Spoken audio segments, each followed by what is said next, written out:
Hi, welcome to Putting It on the Wind. I'm Ben Yuzhersky.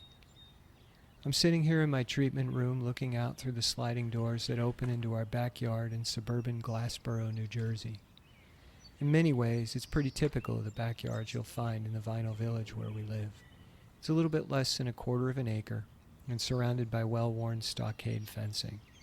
There's a patio with a retractable shade, a grill and outdoor wicker furniture, a shed, a medium-sized garden, a few raised beds, and a stubborn assortment of crabgrass, plantain, dandelions, and clover passing itself off as a lawn. Some of its not-so-typical features are the peace shrine, medicine wheel, hefty woodpile, and the small lodge we use as part of our personal and communal spiritual practice.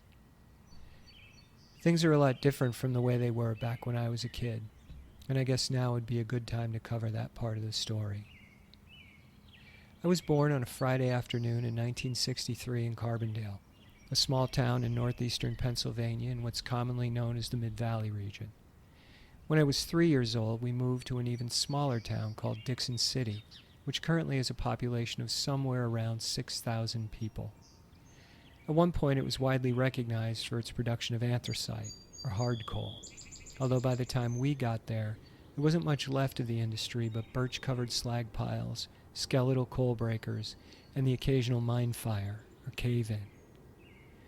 My father came home from World War II with an extreme case of PTSD that put him on complete disability.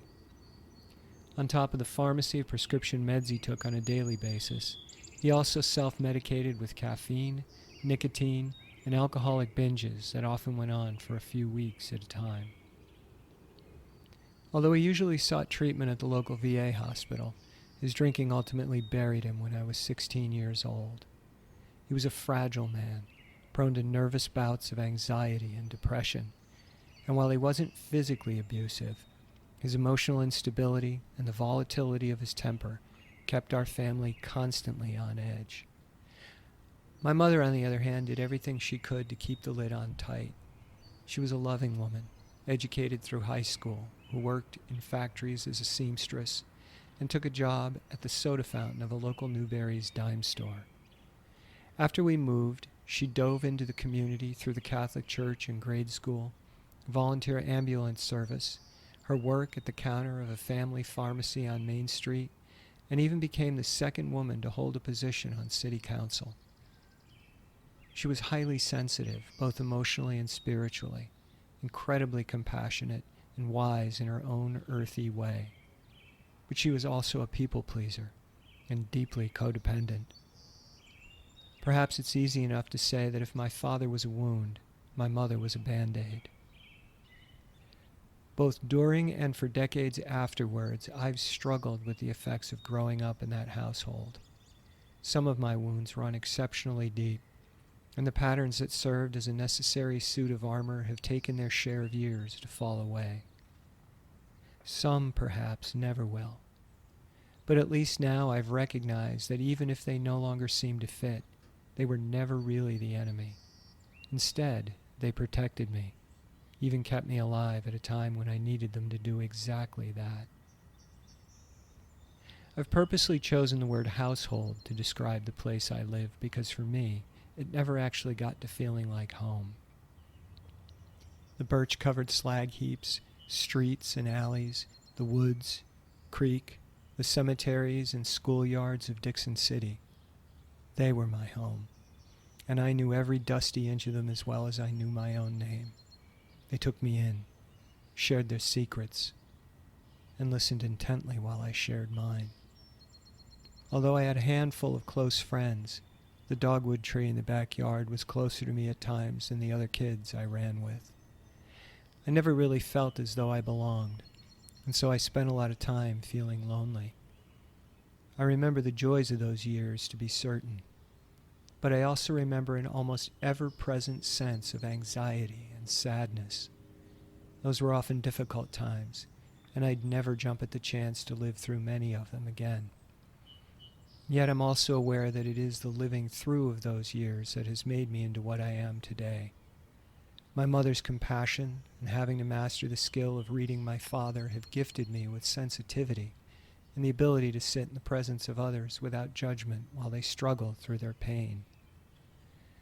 I'm also reminded on a daily basis that if I'm going to maintain a safe and effective space for the healing of others, it's imperative that I continue to look to my own healing, and that I do so as deeply, bravely, and compassionately as I can. I've no doubt that this is the work of my life, and I'll continue to do it as long as Spirit allows. Which brings me to the central point of all of this. While I'll never claim to speak for anyone else, my personal belief is that it's necessary to discover whatever it is we're here to do, and to do it. It's not like toting it around in your pocket, pulling it out when you need it, and putting it back when you're done.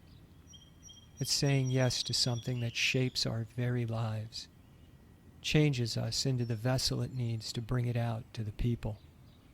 All the pain, all the joy, the loneliness, the grief, the blessings, the perceived curses. All of it. It requires surrender. It requires falling. And sometimes the fall is hard. There's a shattering at the bottom of it.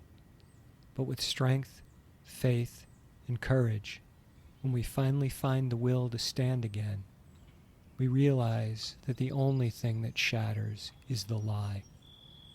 And as we get back to our feet, and the ashes of the lie and everything we've built upon it start to fall away and scatter to the wind, we begin to see the truth that's lived inside us all along. Buried deeply and overlooked perhaps, but still there nonetheless. And that truth is the light we've been put here to carry into the world.